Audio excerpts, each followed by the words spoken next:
Normal distribution hypothesis test number 3. Okay, so in the past, the time spent by customers in a certain shop had mean 10.5 and standard deviation 4.2. Following a change of layout in the shop, the mean time in the shop spent by a random sample of 50 customers was 12 minutes. So assuming the standard deviation is unchanged, test at the 1% significance level whether the mean time spent by customers in the shop has changed.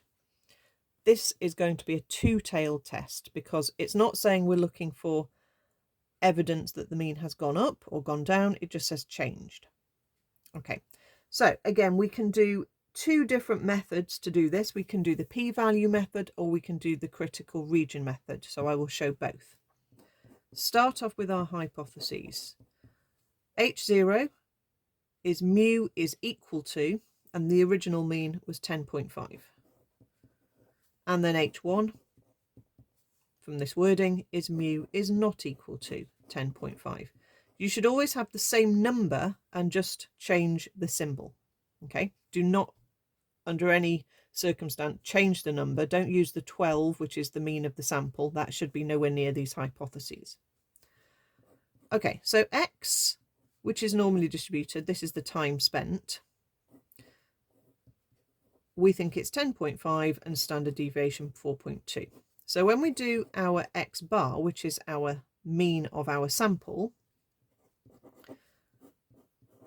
it's still centered around 10.5, but the standard deviation shrinks and it will turn to 4.2 divided by square root 50.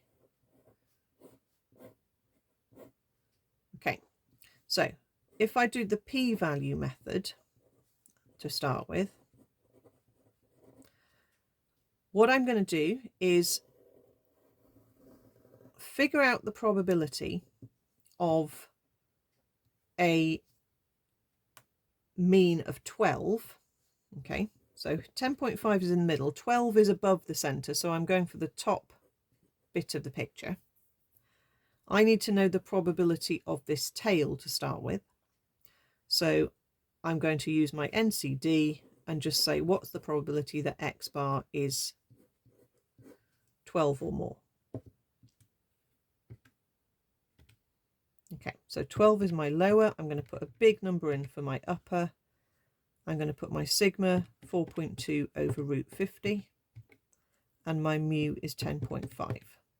So we're working out the probability of this outcome, and that's a really tiny decimal. Actually, it's given it a standard form, but it would be in normal numbers 0.005778, etc. Now, because it's a two-tailed test, if you're using this method, that comes in at this point at the end. Okay, you basically are going to work out double this value because you're basically saying what's the chance we're 1.5 away in either direction. Okay, so you double this probability to get a p-value, and you can go straight into menu 1 and just say answer times 2 and it will take the answer from the stats menu, 0.0115. So a little over 1% chance of this outcome happening.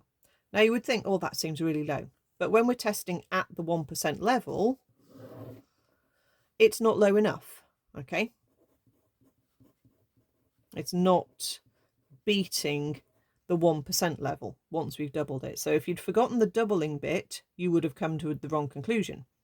So 1.15 is not unusual enough for us to change our mind away from H0. So we will stick with H0, and I will use the proper phrase, which is do not reject H0, and I'll say this is not enough evidence to conclude the mean time spent in the shop has changed. Okay, if I did the critical value method, this is how it would work instead of the critical region method.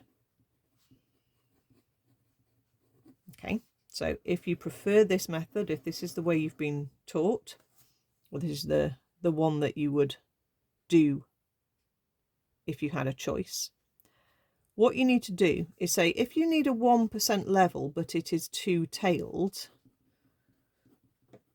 because H0, H1 is the not equal to, you need to split this percentage into 2. And we're going to say, rather than 1%, we're going to say 0.5% each side.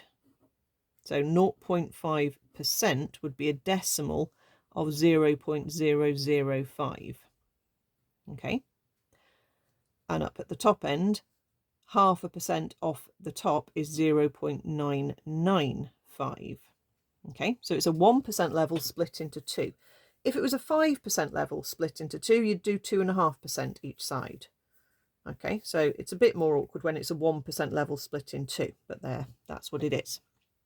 So we need to find both the question marks and work out both critical regions like that. Okay, so I'm going to need to use my inverse normal. All of this section here with the x-bar and the hypotheses, that's still exactly the same. I need my inverse normal. I'll put 0.005 and I'm going to put in 4.2 divided by root 50 and 10.5. And that gives me, this value is 8.97.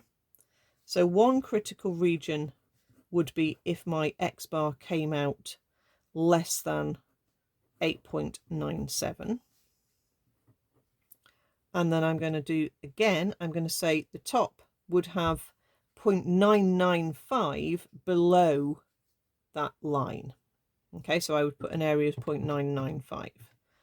And that will give me symmetrically the other side, which would be 12.03. So we would need x bar could also be above 12.03. So if we do a sample of 50, if my x bar comes out either below 8.97 or above 12.03, then we will reject H0. We're in the critical region. So our x bar was 12.0, so it isn't quite in the critical region. Okay, nearly, but not quite. So do not reject H0, etc. Same conclusion. Okay, so either way, we can get to the same conclusion. Don't muddle the two methods up. Okay, hopefully that's fairly clear.